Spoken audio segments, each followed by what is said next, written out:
Hello and welcome to Insight. I'm Natasha Jhabhaskar. Hafiz Saeed, the mastermind of the 26/11 Mumbai attacks, has filed a petition in the United Nations seeking his removal from the list of designated terrorists. The Lashkar-e-Taiba founder's petition in the UN was filed through a Lahore-based law firm while he was still under house arrest. Saeed was designated a terrorist by the UN under UN Security Council Resolution 1267 in December 2008, following the November 2000 attack in Mumbai. To tell us more on this issue, joining us today, a very esteemed panel, former Secretary MEA, Ambassador Vivek Karju. Thanks very much, Ambassador Karju, for joining us here.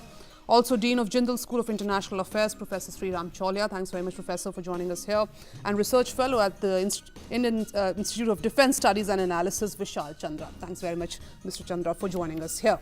Pakistan has been very adept at playing the dual role of promoting terror and combating terror, of being a perpetrator and also posing itself as a victim. Now, with Hafiz Saeed's release and also with Zahid Hamid's ouster, are we now in a way saying that Islamic fundamentalism is at rise in Pakistan? Yeah, I mean, it waxes and wanes depending on the military's priorities. If you Hussain Rizvi, one of the famous Pakistani political scientists, has said that Pakistan is neither a theocracy nor a republic. It is what he calls a Praetorian state. Praetorian elites are the military elites who have undermined most of the institutions, and they use this religious fundamentalism from time to time to attack their rivals and to keep the civilian elected officials weak. And we are seeing that now with the way the state, the elected officials have succumbed to, a hardly known radical cleric who suddenly says that, blasphemy is being, has to be upheld at all costs, and over a trivial thing like an oath for legislators, he brought the whole capital Islamabad to a standstill, and the government had to bow down, and the military conveniently was behind the scenes supporting these religious fundamentalists, and they then stepped in as so-called mediators. And it's so brazen, you see, that tells you the climate in which Hafiz Saeed anomalies can happen so brazenly. Right. The military has inserted a clause in the agreement between the government and the so-called Barelvi protesters, saying, we thank the Chief of Army Staff for saving the country from a big catastrophe. Right. So it is on paper that the military is the one that solved the problem. Right. And so they raise the tempo and then they withdraw them. And now there are videos out there where the Director General of Rangers of Punjab is distributing cash, wads of cash, to these very protesters. Right. And he's patting them affectionately on their cheeks and saying, we are all together in this, and it's all out in the open. So in this milieu where you can mobilize people in the name of religion and say that the Prophet is being insulted, Islam is in danger. Right. That is a milieu in which they and also the rise of radicalization within the Pakistani army. All this while we've debated this also for long, the rise of radical elements within the Pakistani army and what it means for the overall state. Well, as I said, it's opportunistic. So sometimes some factions are more ascendant, sometimes the others are. But overall, the thing is, right now they are heading towards an election year. 2018 is supposed to be a general election. And they want to ensure by all means that Nawaz Sharif and his party is not going to get re-elected. And this is all part of the strategy. So from behind the scenes, this Praetorian state, as Hussain Rizvi calls it, is operating, the levers. And the people like Hafiz Saeed or this nondescript guy who actually sits on a wheelchair, right, and who's some Khadim Rizvi who's suddenly been created. Earlier they had someone called Tahirul Qadri, who brought the whole country to a standstill in 2013-14, demanding the resignation of the government. So they mobilize these mobs, and then they bring them, and then they show them a lot of laxity until they are ascendant and nobody can stop them. So this is part of the game, This is part of the game and the sort of protests which we actually saw in Islamabad, and the way it terrified the Pakistani leadership, and as Professor Chaulia mentioned about the role of the Pakistani army and finally taking all the credit for... And Natasha, in this, see, so-called secular politicians like Imran Khan are being prepared to somehow upstage the old parties like People's Party and PML Nawaz Sharif. And Imran Khan, if you look at his strategy, it's very clear. He allies with these Islamic extremists. he allies with the military, and he keeps on saying that there is a conspiracy from the West and from India to downgrade the role of Islam in our society, and ultimately he's like a B team for the military, and you see how he is hand in glove with them, and this is all being set up for the 2018 elections. Now, for all this while, whenever we talk about US's role in Pakistan, why the United States, even today, in terms of beyond these empty threats, what more the United States can do? Is the strategy of President Trump no different from the strategy of President Obama? What more they can do, Natasha? We have major non-NATO ally status that can be revoked. That's been bandied about but not implemented yet. So that it's a symbolic move. Second, they can, through executive action, reduce or stop the flow of military aid. Unfortunately, the US Congress has intervened recently and has delinked Lashkar-e-Taiba and Hafiz Saeed's group from the Haqqani network. Because earlier there was a bill that added them together.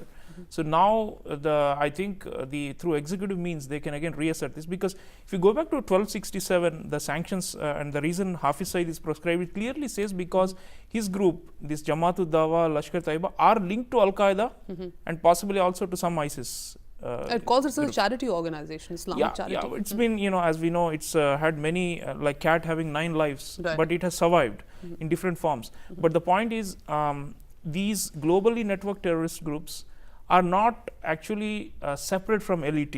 And our point has always been that LET is a global terrorist organization because it's operating in multiple countries. And it has trained together with Qaeda and possibly even ISIS groups, factions. So if you look at the overall picture, Haqqani and LET are not separate. In fact, you go back to the history of Lashkar-e-Taiba, it is supposed to have been founded in 1987 in Afghanistan. So it is a global terrorist group, and the supply lines are drawn across. It's not that they can be even semantically distinguished from the ones focused on the US in Afghanistan. So I think we have to continue to make the case, and revoking non-NATO, major non-NATO ally status, cutting military aid, and the most lethal one, which I think, because aid the Pakistanis can still substitute with the Chinese aid. The thing that will really make a difference is increased drone attacks inside Pakistani territory, at least in the Khyber region, where already I hear that in Trump era, so while they have been vacillating about the overall policy to Pakistan, they have increased the number of drone attacks without the consent of the Pakistani military. Those have to happen because the number of forces massing on this side to enter Afghanistan and destroy Afghanistan is tremendous, just as there is on the Kashmir side. Simultaneously also the fact that I think, Natasha, we should make the case that if they are using drones to bring down Haqqani network inside the Pakistani territory, we should be able to do joint operations against POK based groups as well with American support. Why can't we go to that extent? And can the Americans, let us put the ball out in the court and see how they respond to this, because that will at least expose their hypocrisy or their how far the American administration is with the Indian government on this particular issue of drone attacks on the POK based terrorists. But also Professor Chaulia, the fact that Hafiz Saeed has now petitioned in the UN against the tag being given to him of a global terrorist, do you think that this is really going to work, and the UN will take away those sanctions? It's unlikely, because the Security Council consensus, I don't think anyone except China will really back this initiative. It's very hard for Pakistan to mobilize support in the Security Council. And even though the people are saying that Russia is becoming friendlier to Pakistan, I don't think they will take such an extreme measure. So this will not happen. And this is more like Hafiz Saeed announcing that I'm not only out, but I'm going to carry out my social service activities. That's his whole so it's like a PR. I would say it's a gimmick, but it also shows how the agenda of the Islamists and the Jihadists is now fully integrated into the state policy. You see, although a private law firm is supporting it, the Pakistan state, if it comes to a vote, the Pakistani state will likely support it, because they are And the saying fact there is that no law evidence against yes, him. and the law firm has actually, if one look into the history of this particular law firm, Rasool law firm has actually, fought many cases on behalf of the government also. So it actually, says a lot about. For all we know, some brigadier or major general in the ISI has advised him to do this, Yes. so that then there is pressure on the elected representatives to go and fight for Hafiz Saeed's cause again and reopen it in New York at the UN General in the Security Council. So these are all ways by which the primacy of the religious agenda is being increased in the overall state policy. Okay. What sort of compulsions, Professor Chaulia, exist for the Indian establishment that it cannot really go beyond engagement and disengagement? Is there no other way to choke Pakistan? We're talking about a rising global economic power, which has actually made its mark in the global arena. We're talking about, world rankings. What really stops us from tackling Pakistan with a heavy hand? Well, I think the Chinese counter is the main factor that enables Pakistan to continue to be the way it is. And I think you see, at one level, the Indian army is engaged in a counterinsurgency and to prevent infiltration across the border. It's more like a defensive strategy. Like just the week before Hafiz Saeed was released, I think in Bandipora, in Handwara, etc., we have had, major successes in rooting out a lot of the LET modules. And according to the J&K police, I think there are 70 to 80 Lashkar-Taiba active right now, along with Hizbul Mujahideen and other groups. So that has been going on, and to that extent you can argue that the Indian army has been relatively successful in downsizing the militancy in Kashmir Valley. But then the question is, these spectacular strikes, the threat that always hangs off another Mumbai type attack, soft targets, Amarnath pilgrims, these are the kind of things where we continue to face. And I think somehow, as Ambassador has been saying, we are content by saying we busted one more LET module or we broke the back of Hizbul in the valley. Right. We are not thinking about a counter attack or taking the conflict into the enemy terrain.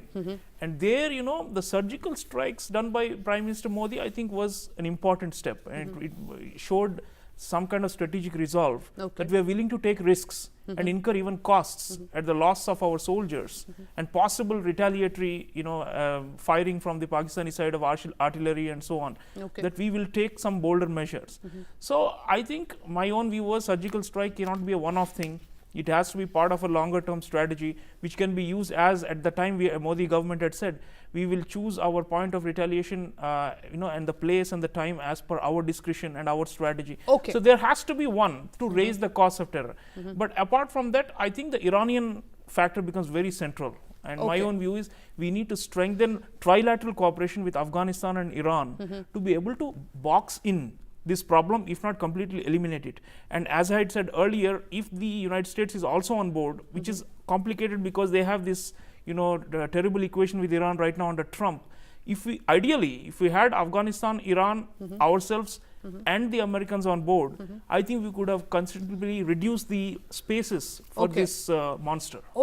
Final word on the program, Professor Chaulia. Consistent policy is required to eliminate Pakistan, as Ambassador Kaju mentioned, and also financial choking, which we have seen the case of separatists. Your take, final word on the show. I think, they say that attack is the best form of defense.